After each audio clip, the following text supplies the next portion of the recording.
प्यारे विद्यार्थियों, आप सभी को मेरा नमस्कार। मैं डॉक्टर नेमीचंद कुमावत, सहायक आचार्य हिंदी विषय, राजकीय महाविद्यालय की आपके एस BA पार्ट सेकेंड विषय हिंदी साहित्य के प्रथम प्रश्न पत्र की आज की इस ऑनलाइन कक्षा में मैं आप सभी का हार्दिक अभिनंदन और स्वागत करता हूं। प्यारे विद्यार्थियों, आपकी जो पाठ्यपुस्तक है रीतिकालीन काव्य, इस पाठ्यपुस्तक में रीतिकाल के 8 कवियों की कविताओं का संकलन है, जिनमें से प्रथम कवि के रूप में केशवदास जी के 19 पद जो रामचंद्रिका नामक महाकाव्य से अवतरित हैं, उन पदों पर हमने विस्तार से चर्चा की थी। दूसरे कवि के रूप में हमने बिहारी जी को पढ़ा और बिहारी जी के 45 दोहे जो उनके द्वारा लिखी हुई बिहारी सतसई से अवतरित हैं, उन दोहों पर हमने विस्तार से बातें की थी। और इन दोनों कवियों पर हमने एक मॉडल आंसर भी मैंने आपको पढ़ाया था, उसके ऊपर भी विस्तार से चर्चा की थी। जैसे केशवदास जी की संवाद योजना पर मैंने एक मॉडल आंसर आपको पढ़ाया है कि किस तरह से विश्वविद्यालय की मुख्य परीक्षा में आपके जो प्रश्न आता है और उसको किस पैटर्न से आपको लिखना है, उसके ऊपर मैंने विस्तार से बात की। दूसरे कवि के रूप में बिहारी जी के काव्य की भावगत और कलागत विशेषताओं पर मैंने प्रकाश डाला था, जिसमें बिहारी सतसई जो भक्ति, नीति और श्रृंगार की त्रिवेणी है, इस कथन को हमने चरितार्थ किया था और उदाहरण पुष्ट शैली में मैंने इन दोनों मॉडल आंसरों को आपको विस्तार से पढ़ाया। और तीसरे कवि के रूप में घनानंद जो रीतिमुक्त काव्यधारा के कवि हैं, और इनके जो 20 पद आपके यहाँ पाठ्यपुस्तक में संकलित हैं, इनके कर्तृत्व व्यक्तित्व पर विस्तार से प्रकाश डालते हुए हमने आरंभिक इन 12 पदों का पिछली ऑनलाइन कक्षाओं में विस्तार से अध्ययन कर लिया है। उसी क्रम को जारी रखते हुए आज हम घनानंद का ये 13वां सवैया आज हम पढ़ने जा रहे हैं, तो आप ध्यान से सुनिए।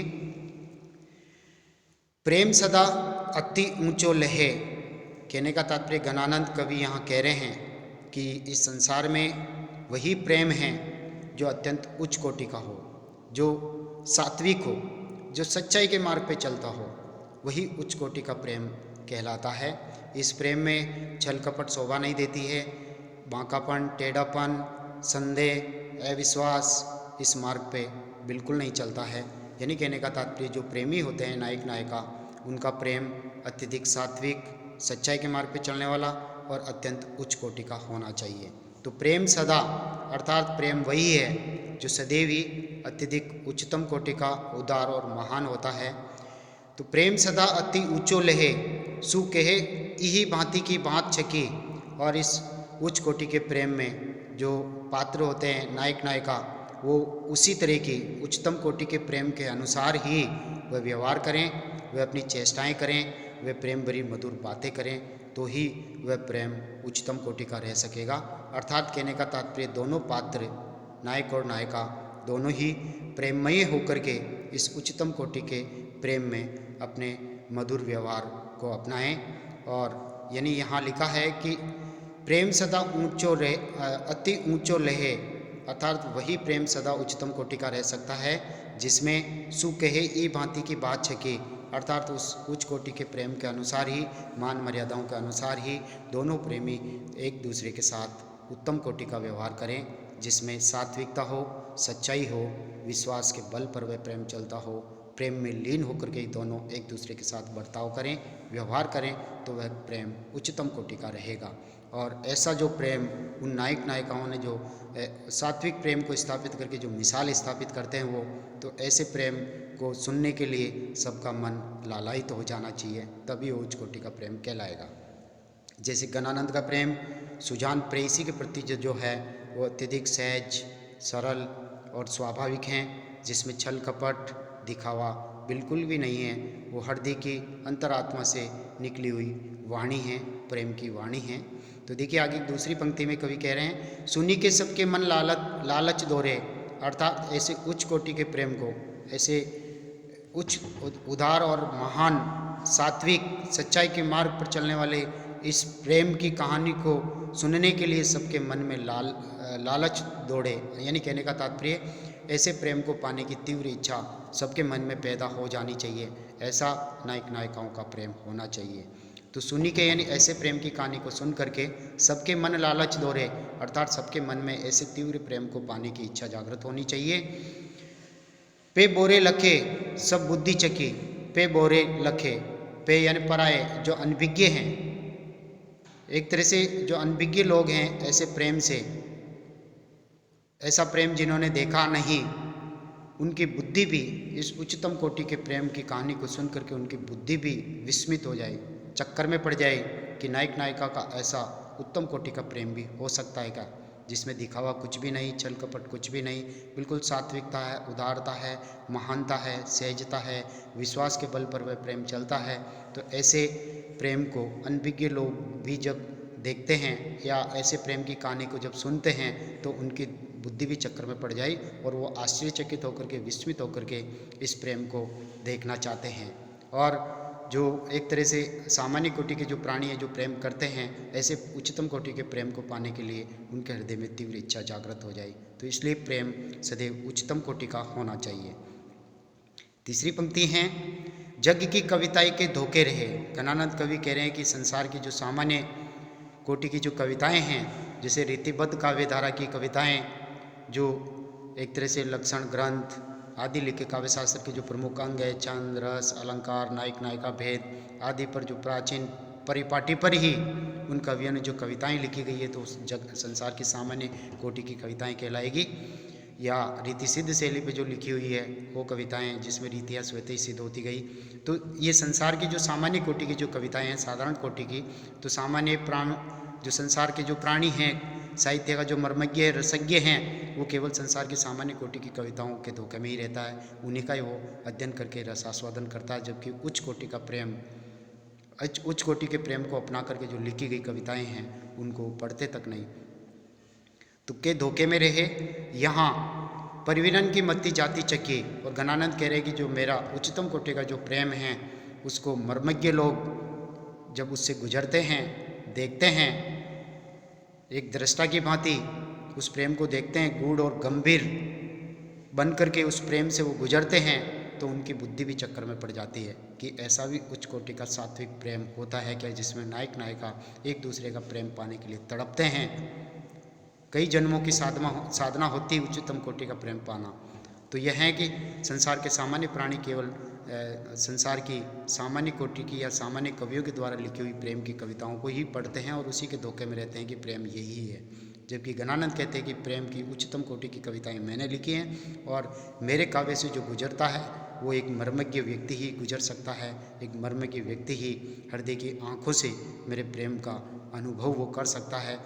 और यदि विद्वान व्यक्ति है तो भी वो इन मर्म भरी कविताओं में छिपे हुए मेरे प्रेम के उच्चतम कोटि के प्रेम के गूढ़ गंभीर रहस्य को वो यदि जान पाता है तो उसकी बुद्धि भी चक्कर में पड़ सकती है।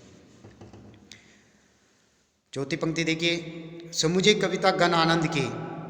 समुझे कविता गण आनंद की ही ये आंखें नेकी पीठ तकी। गणानंद कवि कह रहे कि यदि मेरी कविताओं को जो पढ़ना चाहता है तो सामान्य संसार की कविताओं की भांति नहीं, बल्कि हृदय रूपी नेत्रों से वो इस कविता को देखे, अपने हृदय की अनुभूतियों से वो इस कविता से गुजरे। तो लिखा है, समुझे कविता गण आनंद की, अर्थात गणानंद की वही कविता को समझ सकता है जो ये आँखें अर्थात हृदय रूपी नेत्रों से, जिसने गहराई से मेरी इन पंक्तियों से गुजरा हो, इन पदों से गुजरा हो, इन पदों में व्यक्त चरितार्थ इस उच्चतम कोटि के प्रेम से जो अनुभूतियाँ प्राप्त करता है, गहन अनुभूति। ये आँखें नह की पीठ तकी, यानी नह, ये आँखें नह यानी हृदय रूपी आँखों से इस प्रेम की पीड़ा को जिसने देखा है या हृदय की आँखों से देखते हुए प्रेम की अनुभूतियों से जो गुजरा है, जिसने पीड़ा और कसक जीवन में झेली है, वही इन मेरी कविताओं का अनुशीलन कर सकता है, इनसे रसास्वादन प्राप्त कर सकता है। इसमें जो चरितार्थ हुआ उच्चतम कोटि का प्रेम, उस उच्चतम कोटि की महानता को वो प्राप्त कर सकता है। यानी प्रेम की पीड़ा से गुजरा हुआ व्यक्ति, भुगत भोगी व्यक्ति ही इन कविताओं का अनुशीलन करके इनसे रसास्वादन प्राप्त कर सकता है।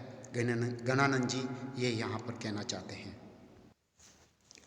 प्यारे विद्यार्थियों, हम अगले पद 14वें की ओर आगे बढ़ते हैं। देखिए 14वें पद की पहली पंक्ति, सोए ने सोईबो जागे ने जाग। गणानंद जी का जो प्रेम है, इसमें नायक और नायिका दोनों की वियोगावस्था में क्या स्थिति होती है, क्या दशा हो जाती है, वो उसका चित्रण यहाँ किया हुआ है। सोए ने सोइबो अर्थात वियोग की दशा में नायक नायिकाओं से न तो पूरी तरह से सोया जा सकता है, क्योंकि वो पूर्व स्मृतियाँ ताज़ा हो जाती है और उससे वेदना और कसक पीड़ा बढ़ जाती है। तो सोए ने सोइबो अर्थात सोने पर न तो सोया जा सकता है, जागे ने जाग, और जागृत अवस्था में भी वे एक तरह से पूरी तरह से जागरण नहीं हो पाता है, पूरी तरह से होश हवास और चेतना में नहीं रह पाते हैं, क्योंकि प्रिय के वियोग में दोनों ही एक तरह से कष्ट और पीड़ा भोगते हैं। पूर्व स्मृतियाँ उन्हें सताती हैं, वो जितनी यादें आती हैं पूर्व स्मृतियों की उतनी ही पीड़ा और कसक होती है। दोनों एक दूसरे से मिलने के लिए तड़पते हैं। अनोखिए लागसु आँखिन लागी, अनोखिए लाग या लगन, अनोखी अनूठी लगन, प्रेम में प्रेमी पात्रों की एक दूसरे के प्रति अनूठी लगन लग जाती है, ऐसा घनिष्ठ लगाव हो जाता है। और ये लगाव सु आँखिन लागी अर्थात आँखों की विलक्षण स्थिति हो जाती है। प्रेम एक दूसरे से आँखों के द्वारा रूप सौंदर्य को देखने से ही प्रेम उत्पन्न होता। आँखें दो से दो चार होना, आँखें चार होना एक मुहावरा है, यानी घनिष्ठ प्रेम होना। नेत्र ही प्रेम करवाते हैं, एक दूसरे के रूप सौंदर्य को देखते हैं, दोनों प्रेमी एक दूसरे के करीब आते हैं और उनका प्रेम अत्यधिक घनिष्ठ हो जाता है। नेत्र ही लगन लगाते हैं, प्रेम को उत्पन्न करने के, प्रेम को जन्म देने के कारण आप नायक नायिका के दोनों नेत्र ही होते हैं। तो कहने का तात्पर्य ये प्रेम की जो अनूठी लगन लगती है, प्रेमी पात्रों की एक दूसरे के करीब और घनिष्ठ वो आते हैं, और जब वो वियोगावस्था में होते हैं तो इन आँखों की एक तरह से विचित्र स्थिति हो जाती है। इन आँखों को चैन नहीं मिलता है, नहीं तो आँखें सोते समय पूरी तरह से बंद हो पाती है और नहीं जागृत अवस्था में पूरी तरह से खुल पाती है, क्योंकि दोनों ही प्रेमी पात्र पूर्व मधुर स्मृतियों में खोए हुए रहते हैं। अगली पंक्ति है, देखन फूल पे भूल परी सूल रहे नीति चित्त जागी। देखत फूल पे कहने का तात्पर्य ये नेत्र जब प्रिय के दर्शन करते हैं तब ये प्रफुल्लित रहते हैं, लेकिन उस प्रफुल्लित अवस्था में ही ये नेत्र उस प्रसन्न अवस्था में ही उस चिंता से अत्यधिक पीड़ा भोगते हैं कि ये यदि प्रीतम सामने से हट जाए, उनका रूप सौंदर्य यदि हट गया तो नेत्रों की क्या दशा होगी। तो देखिए, देखत फूल पे भूल परी यानी यदि प्रीतम मुझे भूल जाए, यदि वो सामने से अदृश्य हो जाए तो ये सूल रहे अर्थात ये भूलने की चिंता का कष्ट इन नेत्रों को मिलता है।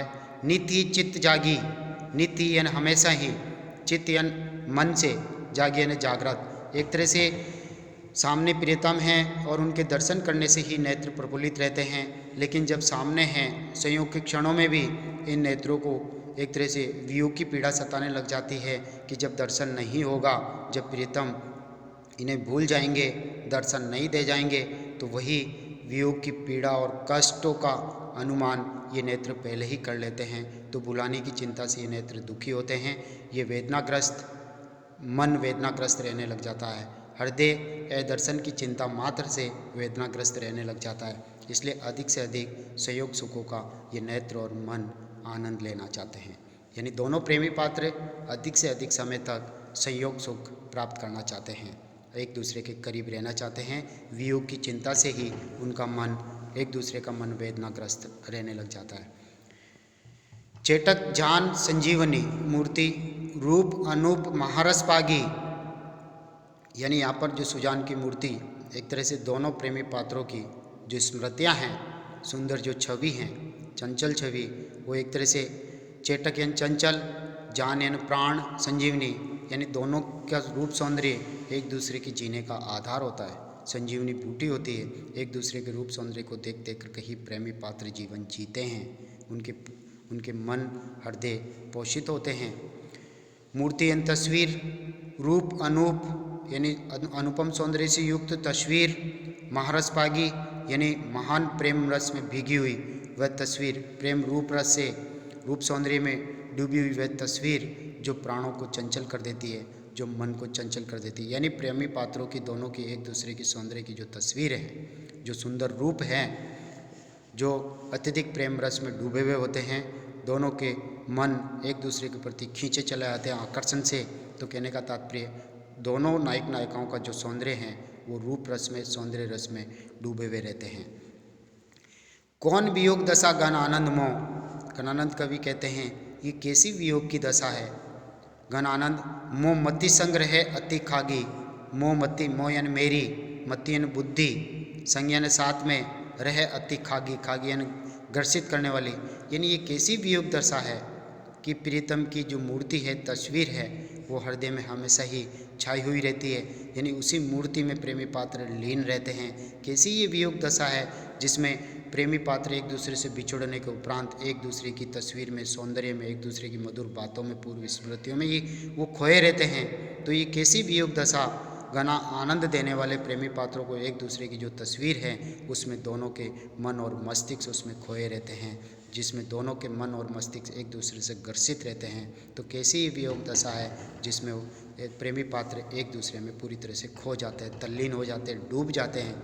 इनके सिवाय और कुछ भी उन्हें अच्छा नहीं लग सकता और किसी की वो तस्वीर देखना नहीं चाहते। केवल प्रेमी पात्र एक दूसरे की तस्वीर के ही लालायित रहते हैं और उनके दर्शन पाना चाहते हैं।